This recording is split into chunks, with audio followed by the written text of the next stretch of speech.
Hello मेरे प्यारे बच्चों, आज हम पढ़ेंगे हिंदी का पाठ 10 सब्र का फल। यह एक शिक्षाप्रद कहानी है। ठीक है, इस कहानी का सारांश मैं पहले आपको शॉर्टकट में छोटे रूप में समझा देती हूँ, फिर मैं इस चैप्टर को पूरा पढ़ूंगी और आपको विस्तार से समझाऊंगी। ठीक है बेटा, इस कहानी का सार मैं आपको छोटे में बताती हूँ। देखिए आप, ये जो कहानी है सब्र का फल, ये एक शिक्षाप्रद कहानी है जिसमें लेखक ने एक छोटी लड़की के धैर्य का परिचय दिया है। एक बार शहर में अकाल पड़ने के कारण लोगों की भूख से मरने की नौबत आ गई। तब एक नेकदिल व्यापारी ने शहर के सभी बच्चों को रोटियां बांटने की घोषणा करवाई। ये सुनकर सभी बच्चे बड़ी रोटी लेने के लिए धक्का मुक्की करने लगे। वहीं पर एक छोटी लड़की जो थी वो चुपचाप एक कोने में खड़ी थी। उसे आखिरी में एक छोटी रोटी मिली। उसे लेकर वह प्रसन्नता से घर चली गई। अगले दिन भी उस लड़की को सबसे छोटी रोटी मिली और वह उसे लेकर घर चली गई, पर वो धक्का मुक्की नहीं करती थी, वो शांति से चुपचाप वहां खड़ी रहती थी। घर आकर जब उसने रोटी तोड़ी तो उसमें से एक सोने का सिक्का निकला। वह उस सिक्के को व्यापारी को लौटाने गई। ऐसा नहीं कि उसने उस सोने का सिक्का रख लिया। जब उस रोटी में से उस लड़की को सोने का सिक्का मिलता है तो वो व्यापारी को वापस करने जाती है। तो उन्होंने बोला, यह तुम्हारे सब्र का इनाम है। तो जो व्यापारी था उस बच्ची से बोलता है कि तुम्हारे सब्र का इनाम है, तुम जो सब्र के साथ शांति से खड़ी रहती थी ना बेटा, ये तुम्हारा इनाम है, इसे रख लो। यह सुनकर लड़की बोली, मेरे सब्र का इनाम यही था कि मुझे बच्चों की तरह धक्के नहीं खाने पड़े। जैसे बच्चे धक्के खा रहे थे ना, वहां पे लड़की शांति से खड़ी थी। तो लड़की ने कहा, मेरे सब्र का इनाम यह है कि मुझे धक्के नहीं खाने पड़े। यदि मैं यह सिक्का लूंगी तो शायद मैं भी लोभी बन जाऊंगी।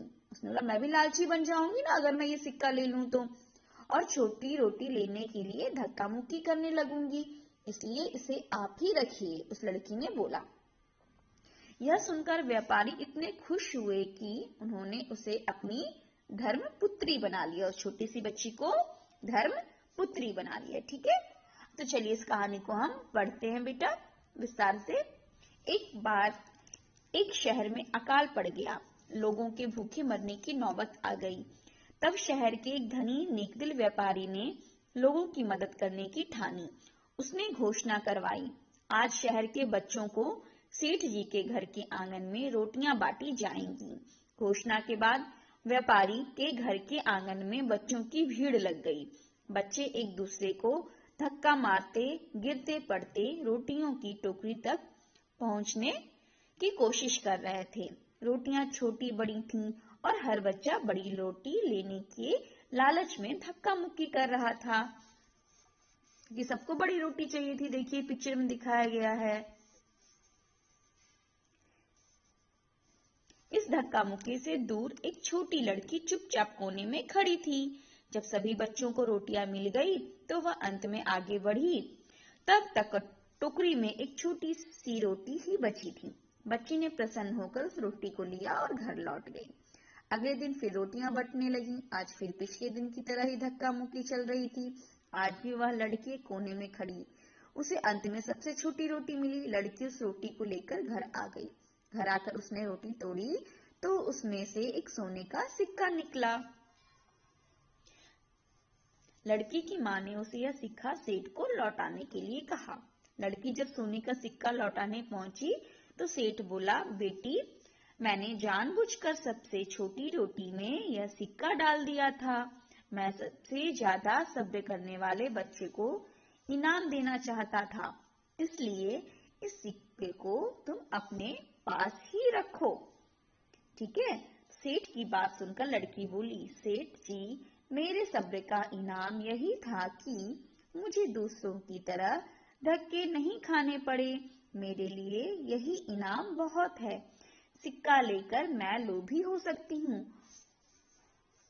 और छोटी रोटी लेने के लिए मैं भी धक्का मुक्की करने लग पर आ सकती हूँ, इसलिए यह सिक्का आप ही रखें। लड़की की बातों से सेठ इतना प्रभावित हुए कि उसको अपनी धर्मपुत्री बना लिया।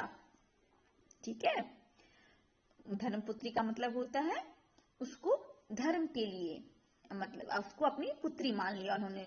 ठीक है, हर चीज उसकी जो कमी है, उसको जो भी जरूरत है वो सब पूरा करेंगे व्यापारी जो थे वो। इस कहानी से हमें यह सीख मिलती है बेटा कि सब्र का जो फल होता है वो मीठा होता है, इसलिए इंसान को हमेशा सब्र करना चाहिए, सब्र नहीं खोना चाहिए। ठीक है बेटा, चैप्टर खत्म हुआ। Bye bye.